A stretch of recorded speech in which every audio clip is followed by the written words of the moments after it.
Jacques Beauchemin est professeur de sociologie à l'UQAM. Il était sous-ministre au sein du gouvernement Marois et travaillait à la réforme de la Charte de la langue française quand la défaite du PQ en 2014 l'a renvoyé à ses recherches et à son professorat.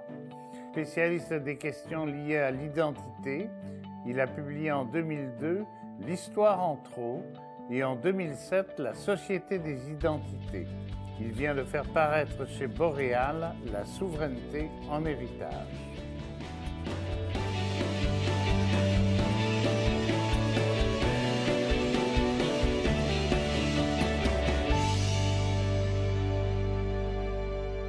Bonjour madame, bonjour monsieur, bienvenue sur le plateau de Dialogue.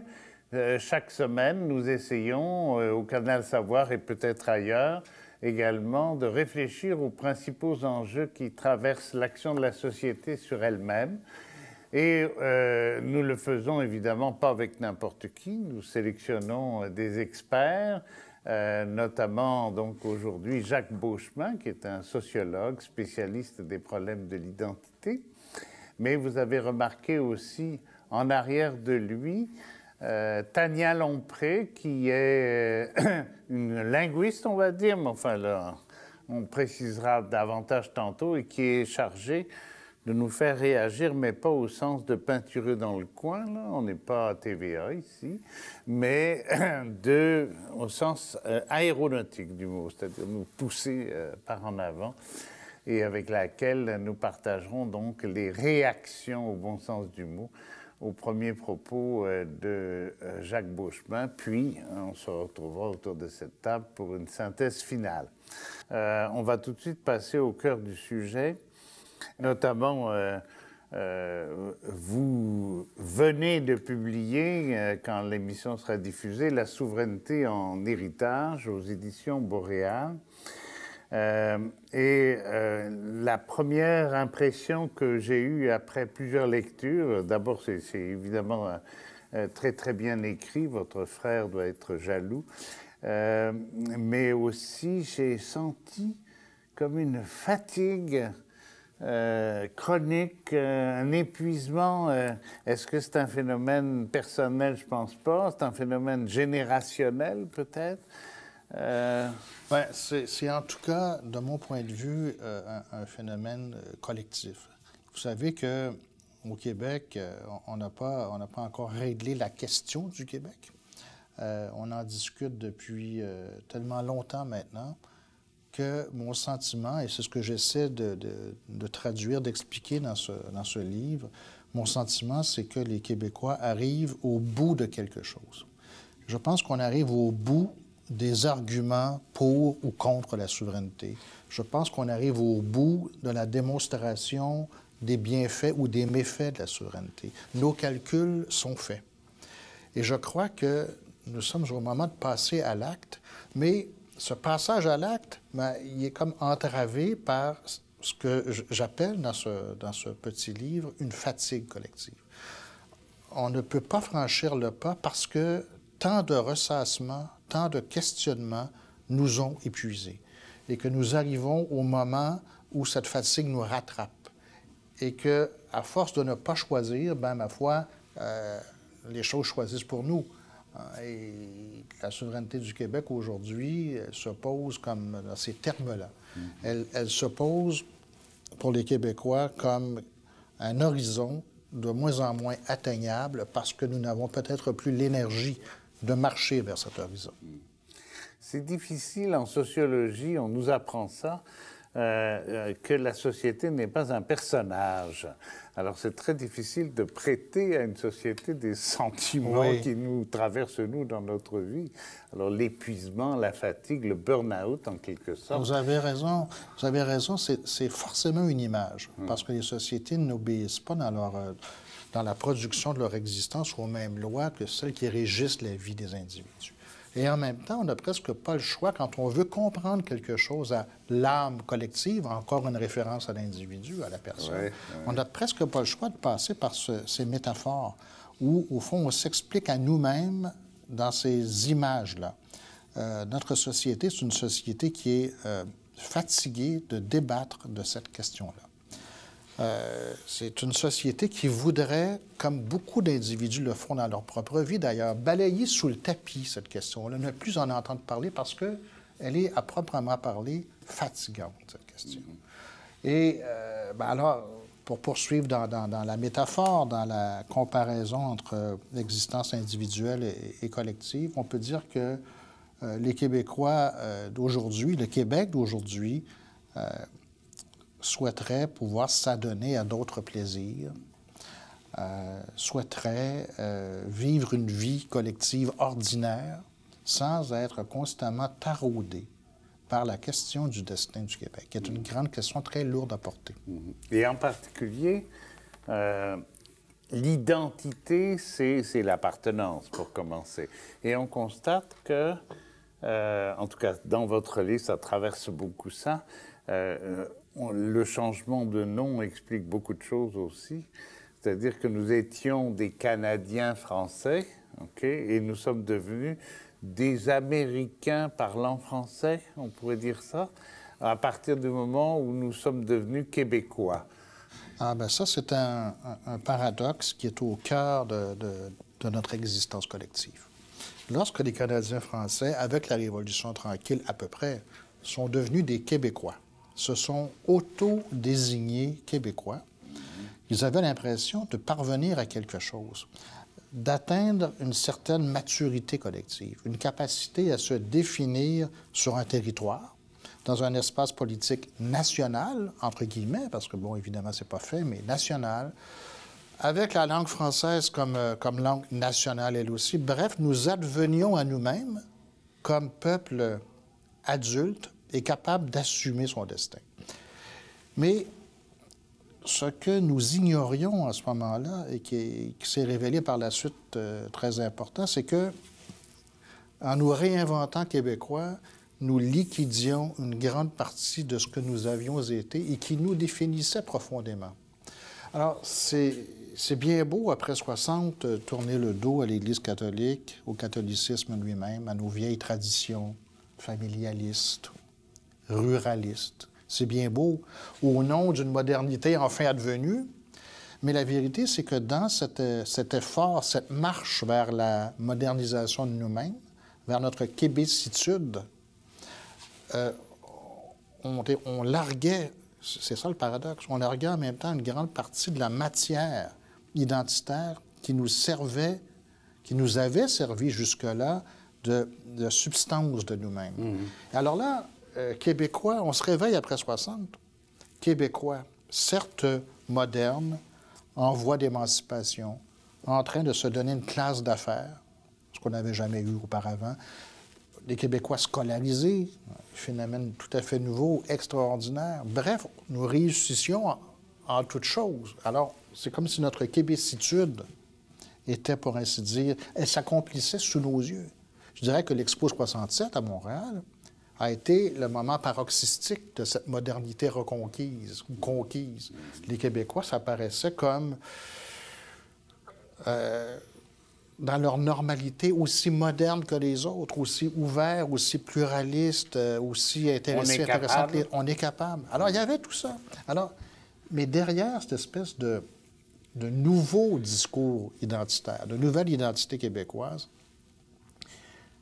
une béance se creusait secrètement. Et cette béance, c'était la capacité de dire très concrètement qui on était. Les Canadiens français d'avant 60 étaient parfaitement capables de dire qui ils étaient. Parfaitement capables. Aujourd'hui, on se rit de la définition qu'ils se donnaient d'eux-mêmes. Ils étaient catholiques, ils n'étaient pas mercantiles comme les Anglais l'étaient, ils avaient des valeurs familiales et ils avaient une longue tradition derrière eux. Bon, aujourd'hui, on peut toujours dire, ah, mais c'était vraiment un traditionnalisme attardé qui les définissait. Sauf que ils avaient, ces Canadiens français, cette substance sur laquelle ils étaient capables d'asseoir une définition d'eux-mêmes. Alors voici que les Québécois d'après 60, advenant à la modernité, s'inscrivant sur l'horizon du progrès sur tous les plans, sont en même temps en train de creuser un vide identitaire en eux-mêmes qui fait en sorte que depuis quelques années, je dirais 15 ans à peu près, se pose au Québec la question inouïe de savoir qu'est-ce qu'être Québécois. Qui est Québécois? On se demande ça aussi. Hein? Qui est Québécois? Qu'est-ce qu'être Québécois? Pour un Canadien français d'avant 60, c'est une question inouïe. Pourquoi sommes-nous devenus incapables de répondre à cette question élémentaire? On partait à la conquête du monde, mais finalement, c'est le monde qui nous a engloutis. Je pense à un symbole très précis par rapport à ce sur quoi nous échangeons, le Cirque du Soleil. Hein? C'était des gens du terroir, échassiers de Charlevoix, je crois, au départ, aidés par une solidarité de type d'ailleurs très syndical, économie sociale. Et puis, ça a réussi à conquérir la planète, à changer complètement l'univers du cirque et du loisir, sauf que c'est mis en vente et c'est un Chinois d'un côté et une multinationale financiarisée, on va dire, un fonds, comme on dit, spéculatif qui achète ça. Alors on garde 10%, on s'alarme en disant « gardez-nous quand même une adresse dans une rue de Montréal parce que sinon vous allez y perdre même en rentabilité ». Mais c'est l'exemple parfait. Est-ce qu'on n'aurait pas le défaut, partagé par plusieurs, de jeter le bébé avec l'eau de son bain?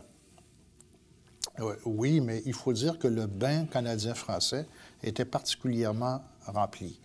Il y avait pas mal d'eau à jeter. Vous savez, en 60, pour apporter la contre-thèse à ce que je viens de dire, en 60, c'est pas pour rien que la Révolution tranquille se cristallise. Elle se préparait depuis longtemps, mais elle se cristallise en 60. C'est pas pour rien, tout ça. C'est parce que, précisément, notre vieille identité canadienne-française, bien, elle avait besoin d'être dépoussiérée. C'est certain. Moi, je suis pas en train de faire l'apologie du vieux monde canadien-français en disant on devrait y retourner ou ça, on aurait dû le perpétuer. Il fallait que le Québec advienne à lui-même autrement que sur l'horizon du monde canadien-français. Il fallait rompre quelque chose. Alors, ça a été fait. La seule chose, et c'était en réalité inévitable, il y avait tellement d'eau de ce bain canadien-français à vider qu'effectivement, on l'a vidé. Et on a peut-être jeté le bébé identitaire avec l'eau canadienne-française. C'est-à-dire que on s'est posé la question par la suite de, bon, ben on est moderne, progressiste, à gauche, laïque, et ce que vous voulez, mais quoi d'autre finalement? Qu'est-ce qui distingue aujourd'hui un Québécois de n'importe quel Nord-américain, outre le fait évident que nous parlons français et tout, mais sur le plan des valeurs? On se gausse au Québec de notre attachement à la valeur de l'égalité des hommes et des femmes. Oui, mais on n'est pas les seuls à partager cette valeur-là, heureusement d'ailleurs. Notre écologisme bon teint, bien, il est partagé par beaucoup de sociétés occidentales et nord-américaines. Autrement dit, nos valeurs de laïcité, c'est un peu la même chose. On n'a pas de leçons à faire à la France, par exemple. Alors, ce qui nous définit aujourd'hui en termes de valeurs sociales, bien, ce sont des choses qui ne nous singularisent pas véritablement. Les Québécois sont attachés aux valeurs de progrès social comme beaucoup d'autres sociétés. Alors, et c'est pour ça que la question obsédante qui consiste à savoir qu'est-ce qu'être Québécois revient constamment. Qui sommes-nous exactement de si différents? Alors, heureusement que nous parlons français en Amérique, parce que ça c'est une singularité très, très forte, qui nous distingue évidemment radicalement en Amérique du Nord, c'est sûr. Mais quand on demande aux gens sur la rue, à part ça, à part la langue française, c'est important, mais à part ça, quoi d'autre? Qu'est-ce qu'être Québécois? Ben, je trouve que de plus en plus, ce qu'on nous ramène, c'est un ensemble de valeurs que nous aurions en commun, mais que nous partageons avec beaucoup d'autres sociétés et qui ne nous distinguent pas véritablement. D'où ce retour constant de « oui, mais au fond, qui sommes-nous? » Est-ce que c'est pas finalement une courbe une tendance, comme on dit, que nous partageons avec beaucoup de pays. Je suis breton, je suis auvergnat, et j'ouvre ma télévision et on me parle de l'Europe. Je ne sais même pas géographiquement me la représenter. Je me noie là-dedans, mais je sens que c'est bon pour moi, c'est bon pour nous, mais en même temps, je perds le cheval couché, hein, comme on dit en Bretagne. Oui, bien, votre question, elle est importante, elle est même centrale, même si c'est complexe. Ce que je dirais, moi, de manière très concise, sans doute trop, c'est que les appartenances que vous venez d'évoquer, je suis auvergnat, je suis québécois, mais au sens canadien-français du terme, ce sont des appartenances qui ont en quelque sorte perdu droiticité, c'est-à-dire qu'ils ne se portent plus. Aujourd'hui, l'appartenance collective la plus acceptée, c'est l'appartenance à une citoyenneté partagée. Au fond, les individus que nous sommes sont invités à renoncer à ce type d'appartenance charnelle à un territoire, une culture, une histoire, parce que ces appartenances-là ne sont pas universalisables, et puis elles sont porteuses de dérives, parce qu'au nom de l'amour que j'ai ma patrie, eh bien, peut-être que je pourrais faire entorse à certains principes démocratiques, par exemple. Alors, c'est comme si le seul principe de regroupement de la collectivité qui soit aujourd'hui légitime, c'est un regroupement qui s'effectuerait sur une base citoyenne. Nous sommes des citoyens égaux, porteurs des mêmes droits et devoirs. Ça nous rassemble et ça empêche le surgissement de vieilles appartenances qui relèvent de l'affect, d'une histoire partagée, de traditions enfouies, et qui sont à proscrire parce qu'au fond, elles ne renvoient qu'à un groupe particulier qui veut forcément, à travers la politique, qui pourrait vouloir en tout cas imposer cette appartenance-là à tous, alors qu'elle n'est pas universalisable. Alors, vous voyez un peu des appartenances au sens ancien du terme, celles qui pourtant continuent de nous définir profondément comme personnes, sont maintenant vouées aux gémonies parce qu'il n'y a pas d'autre manière de faire société aujourd'hui que dans une citoyenneté partagée. Autrement dit, c'est la vieille opposition que nous connaissons depuis maintenant 100 ans en sociologie, la communauté et la société, finalement. Alors, si on veut le dire comme ça, on va dire que la communauté vient de perdre. Ça aura pris peut-être 2 siècles de modernité, mais la communauté vient de perdre au profit de la société. Oui. Êtes-vous sûr de ça? Parce que je ne nommerai pas, mais l'image qui m'est venue dans la tête, c'est la mondialisation et les chaînes de fast-food où on mange du carton et où on inocule du cancer très régulièrement et constamment. Et ça fait beaucoup de sous et ça fait beaucoup d'emplois et on peut retrouver ça sous toutes les longitudes et latitudes.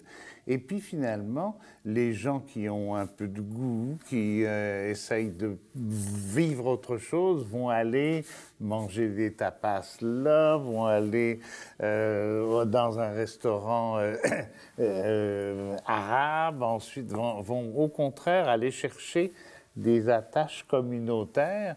Est-ce que c'est pas fini, contrairement à ce qu'on pense, le fast-food? C'est-à-dire qu'il y a plusieurs façons d'interpréter ce phénomène-là que je ne veux pas diminuer. Parce qu'effectivement, il a son importance et surtout, il traduit quelque chose de notre être collectif. Mais je dirais que dans ce que vous décrivez, il y a une bonne part de consumérisme.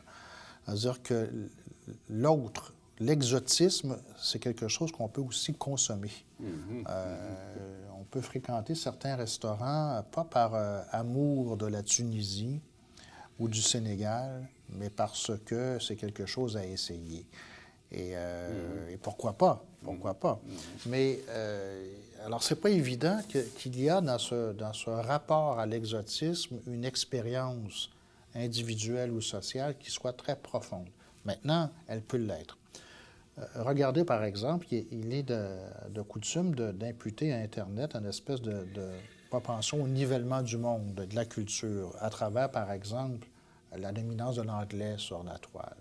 Dominance qui est de moins en moins, d'ailleurs, avérée, puisque on trouve dans Internet maintenant toutes les langues du monde, même qu'Internet a permis de sauver des langues qui étaient en voie de disparition. Oui. Alors, c'est pas rien, ça.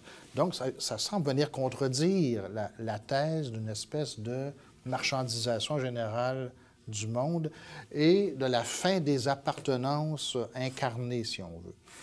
Mais j'ai l'impression que si on considère nos sociétés modernes avancées dans la perspective d'une tendance, je pense que la tendance est plutôt dans l'évacuation de ces appartenances qu'on qualifie même parfois de pré-politiques. Ce qui est une très grande insulte, pré-politique, au sens de appartenance à une tradition. Oui.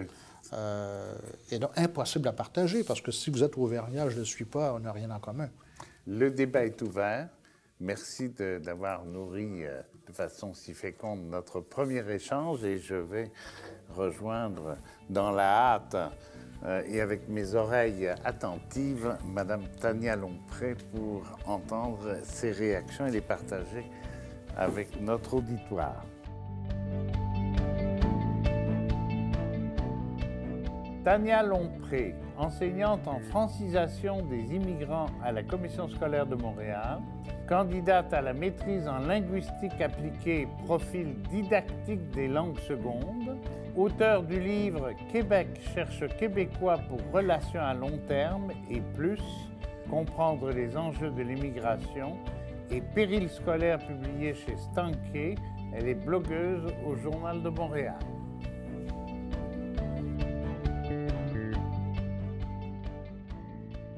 Tania Lompré, bonjour. Vous étiez apparemment condamnée au silence, mais pas à la passivité. Non, j'ai écrit, donc j'ai hâte j'ai pris plusieurs notes. C'est ça. Alors, allons-y. Première réaction au propos de notre sociologue invité. Bien, en fait, la première chose que je me suis dite là, lorsque j'écoutais, j'ai pris des notes avec, bien sûr, des citations, mais des choses que je pensais à travers ça, des réflexions, je me disais à quel point c'était difficile, justement. Là, bon, moi, je travaille plutôt en intégration des immigrants, puis j'écoutais à savoir, bon, à quel point, si nous, on est fatigués comme société, comment on peut faire en sorte que les nouveaux arrivants s'intéressent à nous, puis veulent devenir québécois, finalement, puis s'intégrer à quelque chose que nous-mêmes, on n'est pas capable nécessairement de définir ou d'ouvrir ou de poursuivre. Donc, je trouvais ça un peu si on n'est pas capable de dire qui nous sommes, comment eux vont le devenir ou vont vouloir oui. Se joindre à des gens qui ne sont même pas capables de s'affirmer ou de se nommer. C'est ça. Ils vont même avoir une tendance, pour reprendre les derniers mots, à retourner dans le communautaire. Nous sommes les Espagnols de Montréal. Dans le communautaire, d'ailleurs, qui est peut-être plus affirmé que le nôtre, d'ailleurs. Là. Donc, la communauté tamoul ou la communauté arabe ou la communauté indienne de Montréal sont des communautés qui se tiennent très fort, qui demeurent ensemble, qui ne s'intègrent pas beaucoup, justement, peut-être parce qu'ils trouvent chez eux des traits communautaires que nous, on évacue. Et alors là-dedans, la problématique qui vous intéresse, qui a traversé votre expérience, notamment au niveau politique, puisque vous êtes une militante indépendantiste, oh là là, ça aussi, ça doit être aussi fatigant que les pensées de M. Beauchemin, non? Comment on va arriver à traduire en termes de système politique, d'action collective, une identité qui semble être perdue, finalement, ou en train de s'effilocher, non? En fait, c'est ce que je me dis. Moi, j'essaie de transmettre une culture aux immigrants, par exemple, mais je pense qu'on a une culture à transmettre aussi aux plus jeunes qui s'intéressent moins à notre projet collectif, justement, qui n'est pas un projet... on parle d'indépendance, mais c'est un projet collectif pour moi et non pas un projet individualiste. Donc, c'est ça, le tableau est sur deux. On a deux problématiques différentes, là, mais finalement, on se rejoint. Donc, il faut dire aussi à nos jeunes que le communautarisme est intéressant, puis dire aux gens qui arrivent ici que leur communauté est intéressante, mais que la nouvelle communauté à laquelle ils se joignent est intéressante aussi. Mm-hmm. Par contre, il faut comprendre que ça existe, la construction identitaire aussi. Puis moi, je crois à ça. Je crois qu'on peut être tamoul, mais aussi être québécois, puis le devenir.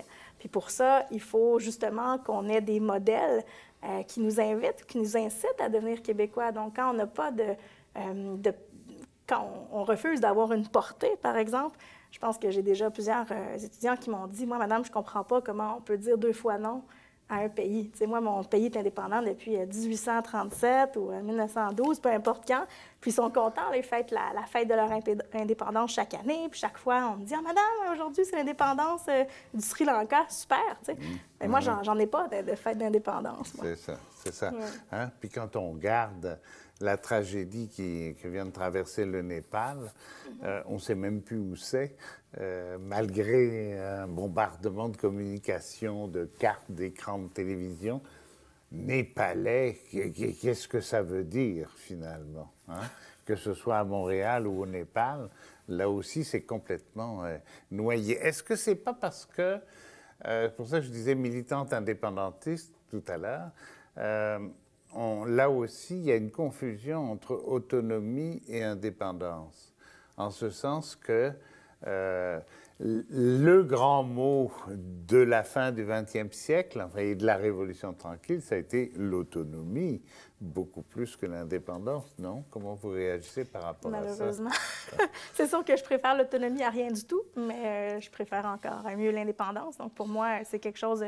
Je considère que peut-être qu'on parle d'autonomie comme un deuxième choix ou un second choix. Lorsque l'indépendance n'est pas faite, on peut peut-être se tourner vers l'autonomie en disant « Bah, finalement, c'est mieux que rien là, de contrôler certaines choses plutôt que d'être complètement dépendant d'un autre État. » Mais pour moi, c'est pas... j'aime pas les demi-mesures, là, donc oui. Je préfère l'indépendance. Mais je veux dire, par exemple, un pays, on va l'appeler comme ça, là, un pays qui accueille, je parle bien du Québec, qui accueille chaque année plusieurs dizaines de milliers d'immigrants de 100 nationalités différentes, problématique. et qui sont à la limite, ils sont plus gentils, mais moins accueillants. Hein? Mais en fait, je pense qu'on est tous gentils et tous accueillants, là, peu importe si on est au Canada, en Ontario ou en Alberta. Je pense pas que les gens sont pas gentils. C'est pas une question de gentillesse, là, selon moi. Mais justement, comme vous parliez tantôt, le Québec qui les accueille, bien pour eux, c'est pas ça. Pour les gens qui sont dans mes cours ou les gens qui j'enseigne, jamais on me dit « je suis arrivée au Québec le 12 avril 2014 ». On va me dire, par exemple, « j'habite au Canada depuis le 12 avril 2014 ». Je ne sais pas ce que j'ai dit tantôt, mais c'est pas un concept auquel ils s'identifient. Le Québec, pour eux, c'est une région, c'est une province, c'est pas un État, c'est pas un pays. Même le concept de nation, c'est un peu compliqué pour ça. Ben, en fait, c'est compliqué pour certains Québécois, donc c'est encore plus compliqué lorsqu'on vient du Pakistan. C'est ça. Et pourtant, quand on regarde, je vais poser une question provocatrice, mais le Canada, c'est quoi? Vous comprenez? Pour moi, c'est juste une fédération. Mais effectivement, ils disent... pour certains, c'est quelque chose d'important. Quand on arrive... Quand vous venez, par exemple, de la Bulgarie ou de la Roumanie ou de la Moldavie, peu importe, d'un pays où ça ne va pas super bien, vous, que certains veulent construire un pays alors que le Canada va bien, c'est un peu impensable. Là. Donc, c'est pas tout le monde qui est à la même place. Là. Donc, c'est difficile de justifier ça à certains, là, qu'on veut se créer une identité. Pourquoi? Mais quand moi je leur réponds, je leur dis, tantôt on parlait de plusieurs choses, là, de plusieurs concepts qui font en sorte que le Québec pourrait être l'Australie ou pourrait être les États-Unis aussi parce qu'on a plusieurs valeurs communes. Par contre, moi je leur dis toujours que la porte d'entrée dans une culture, c'est la langue. Donc, si je veux connaître la culture japonaise, bien, je vais m'initier au japonais.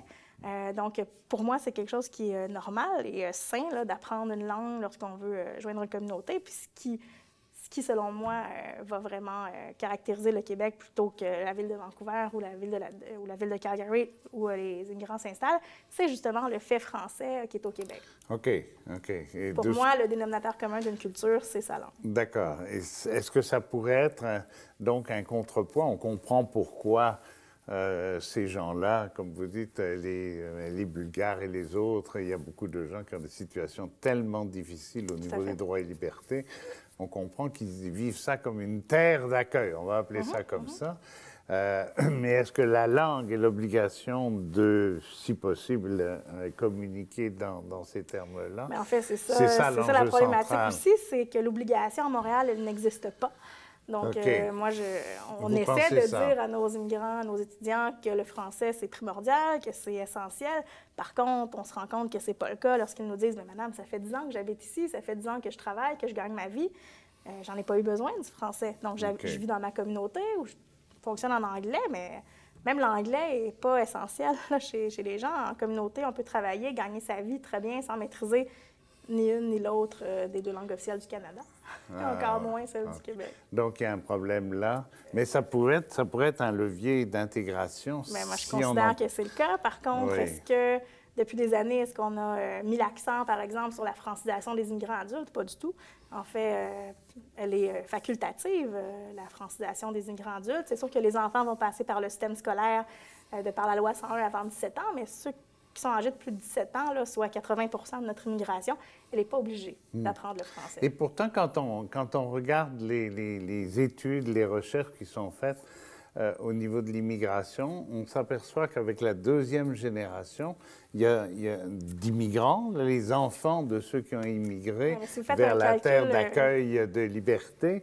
Eux, là, ils sont beaucoup plus intégrés que leurs parents. Si on choisit les immigrants pour leurs enfants, il faudrait peut-être leur dire, hein, parce que lorsqu'on les choisit parce qu'ils ont moins de 42 ans, si on s'intéresse seulement à leur progéniture, bien, ils vont rater 40 ans de leur vie environ ici sans qu'on les intègre. Les gens qu'on choisit, les gens qui passent par le système de sélection, ce sont les adultes et non pas la deuxième génération ni la troisième génération. Donc, les gens qui arrivent ici sont de plus en plus jeunes, de plus en plus scolarisés.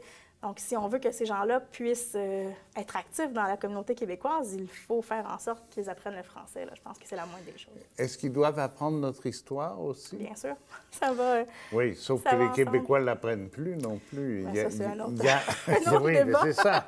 Mais c'est sûr que moi, je pense qu'il faut là, insérer des notions d'histoire, de culture, tout ça dans les cours de langue qu'on donne aux immigrants, mais il faut aussi instaurer un cours d'histoire obligatoire au cégep, par exemple, mais ça, c'est un autre dossier. Oui, c'est ça, mais précisément dans le cadre d'une nation qui est en train de naître, d'ailleurs, nation et naître, c'est le même mot, si j'ose dire. On vient de parler de la langue, mais il y a aussi la connaissance des racines de l'autre et peut-être aussi le partage des racines de celui qui arrive. C'est sûr que s'ils ne connaissent pas notre histoire, ils ne comprennent pas pourquoi nous sommes où nous sommes, finalement. Donc, madame, pourquoi je suis obligée d'envoyer mon enfant à l'école en français? Ils ne savent pas si on ne leur explique pas d'où vient la loi 101 puis qu'est-ce qui a mené à cette loi-là, par exemple, ou peu importe le sujet. Mais souvent, ils arrivent ici, ils n'ont pas de connaissances pour connaître ce qui se passe dans les dossiers sociaux, dans l'actualité. Donc, il faut expliquer plusieurs choses là, avant d'arriver à une compréhension, puis surtout au choix de vouloir nous joindre. Oui, c'est ça. Hein? Alors, il y a aussi, j'allais dire, on parle de démographie, alors là, on va revenir, l'image que peut refléter le Canada français, c'est la famille avec 17 enfants, vous savez, dont les aînés servent de père aux autres ou de tonton aux autres, et au bout d'un rang avec la solidarité. Et puis, la démographie, là, maintenant, c'est plus ça, bien entendu, c'est les naissances qui sont plus, comme on dit, contrôlées et maîtrisées. Et du coup, il y a un problème en ce sens que les enfants que nous ne faisons plus, nous allons les chercher ailleurs dès qu'ils ont 20 ans parce qu'il y a 700 000 emplois qui sont à remplacer les titulaires d'ici quelques années. Moi, ça va être épouvantable, ça va nous coûter très cher en salaire. Donc, on ouvre les vannes de l'immigration et du coup, on parlait d'eau du bain tout à l'heure, il y a un problème là de tsunami en quelque sorte, non? Bien, en fait, il y a un tsunami si on ne s'occupe pas des gens qu'on accueille, qu'on intègre. Donc, 52 000 immigrants, 51 000 par année. C'est sûr que si on laisse ces gens-là à eux-mêmes, est-ce qu'on règle le problème? Parce que est-ce que les gens vont pouvoir combler ces emplois-là s'ils ne parlent pas français, s'ils ne connaissent pas notre société, s'ils ne connaissent pas nos codes sociaux qui régissent le monde du travail, par exemple? C'est difficile de penser qu'on peut remplacer un humain, c'est pas un objet. Là, donc, on ne peut pas dire, tiens, toi, tu viens faire ça pour qu'il puisse faire la fonction que vous voulez lui donner, il faut le former. OK. Donc, je ne pense pas que l'immigration, c'est une industrie. Là. Ceux qui voient ça comme ça, je pense qu'il manque d'humanité. L'économie de l'emploi, le fameux marché de l'emploi avec ses équilibres. Mais vous ramenez finalement l'essentiel de vos propos, vous pouvez les ramener à une démarche éducative, une démarche de formation. Bien sûr, l'éducation, la langue, la culture, la société, l'histoire, tout ça. Pour moi, l'école, c'est la porte d'ouverture vers une société nouvelle. C'est exactement le chemin qu'on prend pour les enfants. D'ailleurs, on considère qu'amener les enfants à l'école va être la porte d'entrée dans l'intégration de la culture québécoise. Ne serait-ce pas la même chose pour les adultes? Je pense qu'il faudrait qu'on se dise que si la solution est bonne pour les enfants, elle est aussi bonne pour leurs parents. OK, mais on se pose des questions sur la crise de l'école, justement, oui, et sur les difficultés de décrochage et autres. Autrement dit, là aussi, on surnage à peine. Hein? L'impression qu'on a, c'est que vraiment, on est... Que l'école est en péril présentement, ça c'est certain. Eh bien, écoutez, merci pour ces premières réactions. On va se diriger maintenant vers Jacques Beauchemin pour un débat qui... personnellement, me nourrit beaucoup et j'espère aussi ceux et celles qui nous écoutent.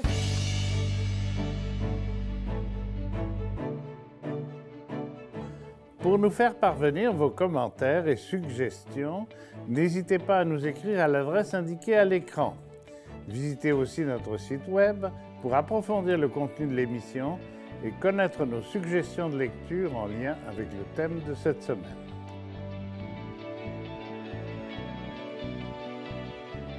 On a fait du chemin, dis donc, depuis tantôt. On parlait tout à l'heure à la pause de Ricoeur, le philosophe que tout le monde connaît, au moins de nom en tout cas, et qui, lui, distingue...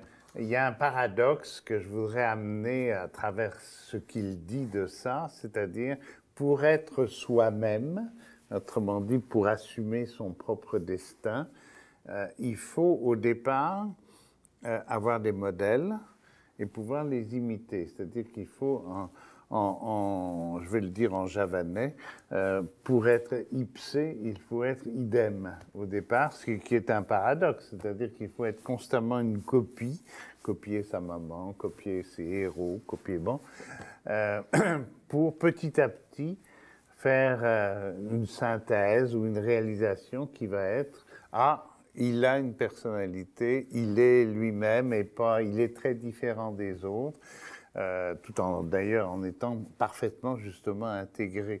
Et est-ce que, parce qu'on parlait de l'individu puis du collectif, est-ce que c'est pas ça, c'est-à-dire qu'il y a eu une multiplicité de modèles, américains, français, anglophones, etc., on pourra en mettre, et puis, tellement multiples, tellement écartelants, surtout qu'il y avait des arrière-pensées peut-être d'exploitation, de colonisation, etc., que, à force d'imiter, on s'est noyé dans sa propre imitation comme des gens qui traversent le miroir, finalement. Alors, c'est une hypothèse, là. J'ai l'impression, moi, que...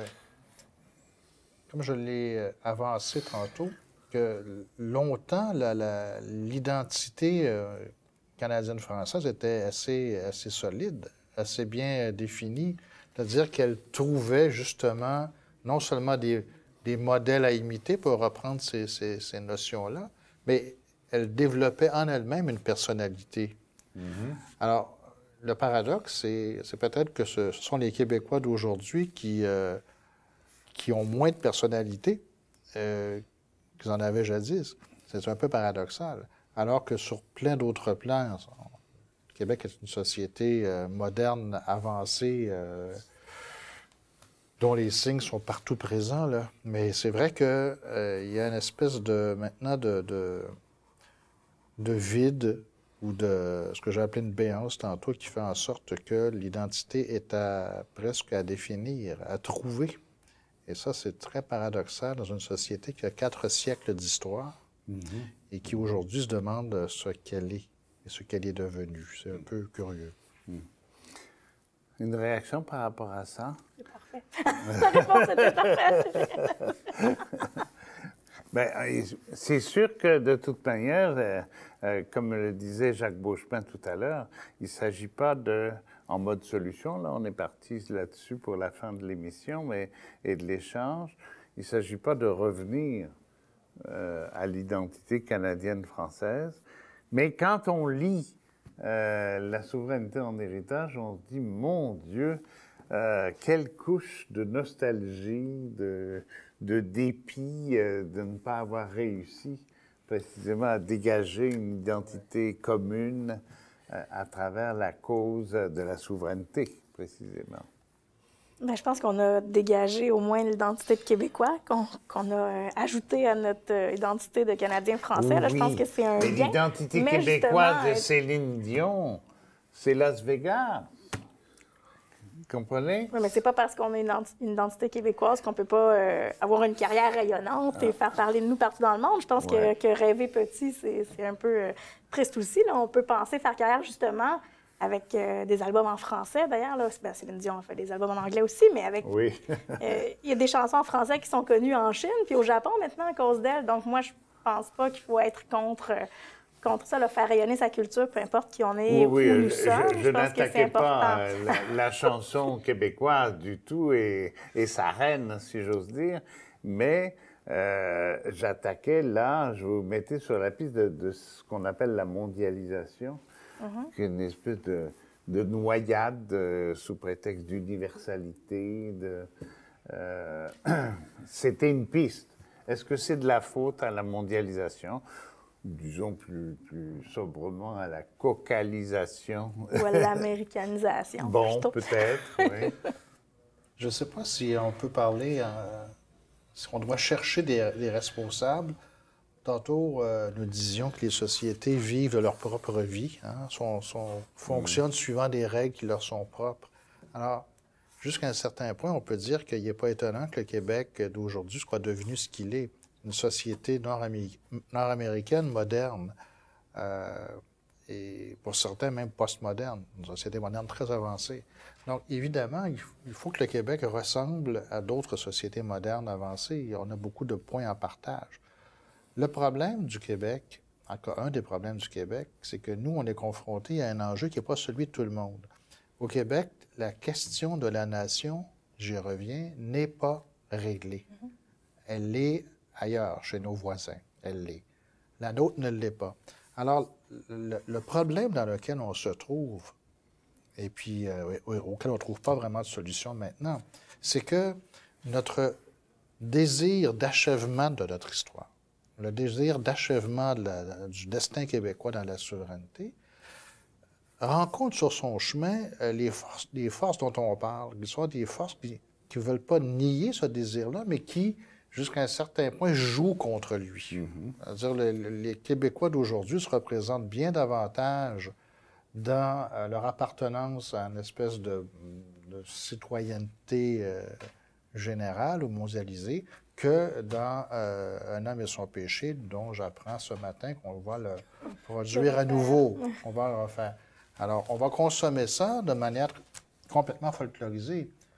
Les Québécois qui vont regarder la prochaine production d'Un homme et son péché ne diront pas « Ah, enfin, le vrai monde canadien. » C'était le bon temps. C'était le bon temps. Et ça, c'est vraiment nous. Oui. Ce n'est plus nous.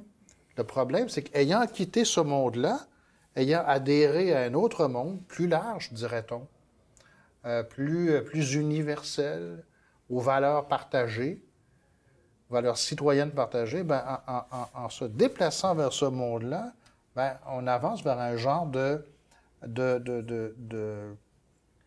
vide identitaire. C'est-à-dire que qui sommes-nous au-delà du fait d'être des citoyens du monde moderne? Les Québécois sont devenus très, très fiers de leur féminisme plus militant ici qu'ils ne le seraient en France, par exemple. C'est ce qu'on se plaît à penser de nous. Un écologisme plus assuré ici qu'on peut le trouver ailleurs. On aime se représenter, nous les Québécois, dans cette modernité très avancée. Et on n'a pas complètement tort, hein? On est un peu ce monde-là. Mais constamment nous rattrape la question de ce qui nous distingue des autres dans cette mouvance-là? Je vais vous provoquer. Il y a une émission qui, au départ, m'intéressait vraiment pas, mais qui a l'air d'intéresser vraiment tout le Québec.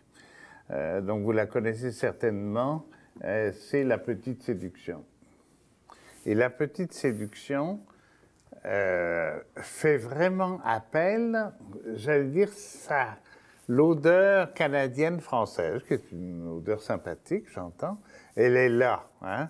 On prend du monde ordinaire, on prend des traditions, on prend une histoire, on prend un terroir, et puis on n'en fait pas en fait un produit, on en fait une prise de conscience collective des gens qui disent « Ah, ça y est, on est chez nous, on est chez nous. » Comment? Il y a quelque chose de triste dans ce que vous venez de dire, parce qu'on est chez nous ne devrait pas se limiter à une ville.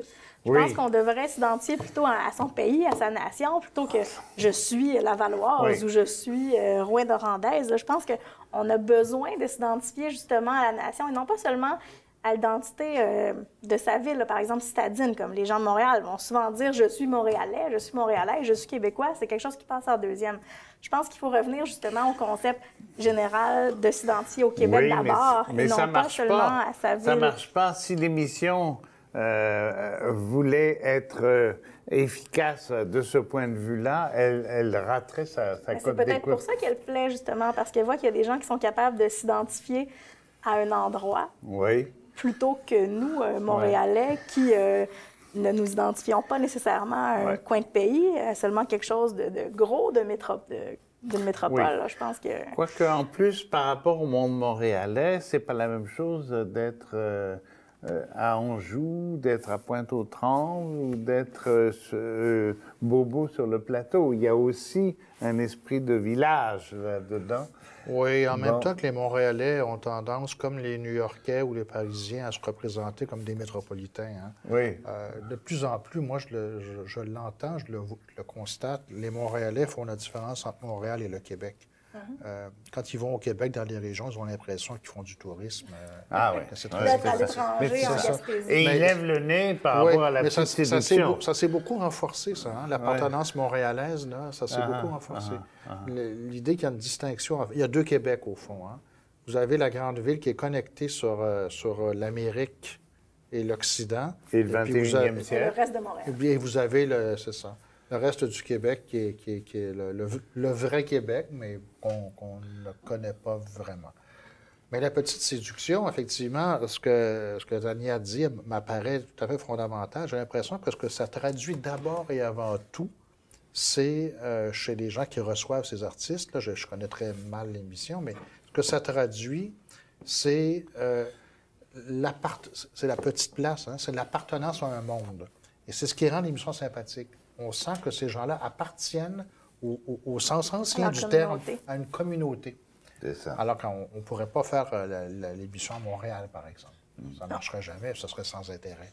Alors, on sent ça, et c'est ce qui rend l'émission sympathique. Alors, vous disiez déjà, on sent le monde canadien-français, sans doute, mais on sent surtout des petites communautés tricotées serrées et qui se tiennent. Et ça fait plaisir à voir. C'est ça, mais en le transposant par rapport à ce que vous dites, donc la nation, je pensais dans ma tête, regardez comment les Suisses ont récupéré une identité pourtant tellement difficile, hein, plusieurs langues, pas mal de cantons très, très séparés. Il y a là peut-être des petits villages, hein, avec même des démocraties assez directes, je pense au canton d'Appenzell, qui ont réussi à faire une structure. Alors, je ne sais pas quelle est la conscience nationale suisse, mais j'ai l'impression qu'elle est quand même assez vivante, qu'il y a les tensions qu'on connaît, et comme de par hasard, l'appareil d'État fédéral est extrêmement discret, tellement que on se demande qui est au gouvernement fédéral. On ne connaît même pas le nom du chef de l'État.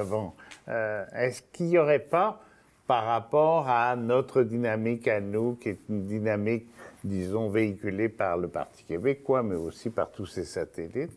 Est-ce qu'il n'y aurait pas quelque chose à imaginer par rapport à ça? Ben, non pas qu'on devienne suisse, là, mais vous voyez ce que je veux dire. La dynamique de la petite séduction et des communautés qui s'agglutineraient en communauté de communautés, puis peut-être que là naîtrait quelque chose. Oui, c'est ça. Mais oui. En même temps, remarquez, Jean, que c'est un vieux rêve politique que de décentraliser, hein, que de redonner aux régions un certain nombre de pouvoirs qu'elles seraient en mesure d'administrer elles-mêmes. Ça se fait un peu, mais ça se fait difficilement parce que, bon, l'appétit centralisateur est assez fort au Québec, mais comme ailleurs aussi. Donc, ce vieux désir-là ne trouve pas de véritable traduction. Et moi, j'ai l'impression, pour en revenir à l'exemple de la petite séduction, que notre rapport à ça est très folklorisé. C'est-à-dire, tantôt, on a dit, on aime faire l'expérience de cette espèce de vie communautaire, mais on consomme ça comme le reste, comme téléspectateur. Ça fait chaud au cœur de voir des gens qui ont l'air de s'aimer et de pouvoir faire des choses ensemble. C'est vraiment bien. Mais c'est pas... je ne crois pas, moi, que les Québécois qui regardent l'émission... Voilà un modèle à suivre, un modèle sociétal. Le modèle sociétal, c'est davantage Montréal, justement, qui l'incarne. OK. Votre réaction par rapport à mon modèle suisse?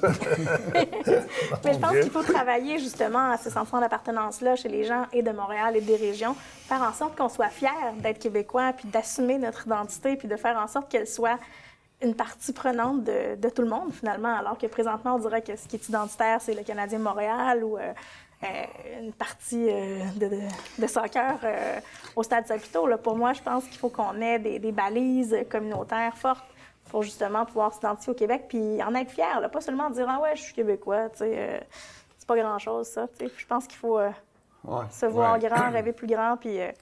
d'assumer nos distinctions. Vous avez été à l'Office de la langue française, vous avez été même le haut fonctionnaire chargé de ramener la loi 101 et de la réadapter. Bon, ça n'a pas marché à cause de la défaite de 2014. Est-ce que la langue, c'est vraiment l'enjeu fondamental? Est-ce que c'est ça qui serait le levier de la fierté, la source de l'identité? Je pense qu'il faut travailler sur le sentiment de fierté de la langue envers les Québécois eux-mêmes en premier, là, pas envers les nouveaux arrivants. Vraiment, je pense qu'il faut faire en sorte d'être fier de sa langue, de savoir l'écrire, de savoir la parler, parce que souvent, on va dire « Oh, le français, c'est difficile, je connais rien là-dedans, c'est pas grave. » Je pense qu'il y a vraiment une façon de faire, d'être fier de sa langue, d'être fier de son identité, puis pas seulement de penser que le français, c'est quelque chose qui est un peu... une sous-catégorie ou un B plutôt qu'un A. Là, le français, c'est la deuxième langue véhiculaire du monde. C'est la langue qui a le plus d'expansion sur la Terre. C'est la langue qui commence à faire beaucoup, beaucoup de chemin en Afrique puis qui prend du galon à chaque année. Mais pourtant, nous, on n'arrête pas de rabaisser le français comme si c'était quelque chose de seconde zone qui n'était pas important puis qui n'était pas primordial. Donc, on s'en fout un peu, comme si nous, francophones, c'était un boulet, finalement, notre langue, alors que c'est plutôt... quelque chose de distinctif puis d'important. Là, on ne réalise pas, je pense, au Québec, à quel point le français est quelque chose d'important dans le monde. Je pense qu'il faut redonner cette fierté-là aux francophones puis de faire en sorte que d'être fier de sa langue, c'est d'abord d'être fier de soi. Absolument. Mais en même temps, nous, on a un rapport paradoxal à la langue au Québec. Parce que c'est un repère identitaire fondamental, sans doute le plus important. Et en même temps, moi, j'ai été frappé, vous avez évoqué, Jean, mon passage à l'OQLF, mais aussi comme sous-ministre à la langue française, où j'étais chargé de moderniser la loi 101. Moi, ce qui m'a beaucoup frappé dans les travaux qu'on a menés, c'est l'indifférence des Québécois. Tout à fait. J'avais l'impression, moi, mais très naïvement, que nos travaux allaient susciter beaucoup d'intérêt, beaucoup de passion, et que j'allais être débordé de requêtes et puis de demandes de toutes sortes. Mais la vérité, c'est que nos travaux se sont déroulés en suscitant assez peu d'intérêt et assez peu d'appui. Bien évidemment, le projet de loi 14 que je pilotais a été emporté par le fait que, évidemment, il était impossible de le faire adopter dans un contexte de gouvernement minoritaire. Mais si nous avions disposé d'un appui plus important de la part des Québécois, peut-être que les choses auraient évolué un peu autrement. Le rapport paradoxal, il est là. C'est un repère identitaire. Je pense qu'il n'y a pas un Québécois aujourd'hui qui vous dirait que la langue française n'est pas importante. Mais en même temps, quand vient le temps de la défendre véritablement, de la promouvoir, bien, encore là, et c'est le thème de mon dernier livre, encore là, on trouve une certaine fatigue. Hein? J'ai l'impression que défendre le français en Amérique du Nord, dans un contexte adverse, parce qu'il faut dire les choses telles qu'elles sont, ben, ça engendre un genre d'épuisement. On a commencé sur la fatigue et l'épuisement, on termine sur là aussi, mais avec l'espoir en tout cas que, merci beaucoup, l'espoir que ce débat aura fait avancer les esprits de ceux et celles qui nous écoutent. Alors, merci beaucoup. Alors, quelques livres, et ce n'est pas les plus neufs, les plus in, contrairement à la tradition, comment on dirait, pivotienne? Oui. Peut-être. Enfin, j'ai beaucoup d'admiration pour le monsieur. Mais c'est pas sorti la semaine dernière, c'est pas des petits pains chauds, à part le vôtre, la souveraineté en héritage. Moi, je prends dans ma bibliothèque des choses, je me dis, si les gens peuvent en lire un ou deux, ou les parcourir, ben, ça va faire également avancer les choses. Puisque je les ai dans ma bibliothèque, c'est que je pense qu'ils sont utiles. Dans les livres de Jacques Beauchemin, La Société des identités, alors l'édition 2, et c'est aux éditions Athéna Éditions, c'est ça. Et puis un collectif dans lequel vous avez inséré également une contribution, La diversité québécoise en débat, Bouchard, Taylor et les autres, chez Québec Amérique. Et alors, un peu plus largement, je me suis dit, voilà, un monsieur qu'on a un peu oublié, mais qui dit des choses fort intéressantes sur communauté, société et culture, Maurice Godelier, un anthropologue français. D'ailleurs, il y a aussi, je suis en train de chercher dans ma tête l'autre anthropologue, ça me revient. Ah oui, Lévi-Strauss, tout simplement, au niveau de l'identité. Jonathan Livernois, Remettre à demain, essai sur la permanence tranquille au Québec. Même dans les titres, les contradictions réapparaissent. Bon, et puis puisque j'étais avec un anthropologue, Serge Bouchard, c'était au temps des mammouths laineux, mais il y en a d'autres aussi, et une publication chez Boréal aux éditions Compact. Alors, merci beaucoup à vous deux. J'ai l'impression que l'émission aura pu ouvrir beaucoup d'horizons mentaux et de réflexion à ceux et celles qui nous écoutent. Merci de nous avoir suivis et rendez-vous pour une semaine nouvelle et une nouvelle émission de la série Dialogue sur un autre enjeu social. Merci et à très bientôt.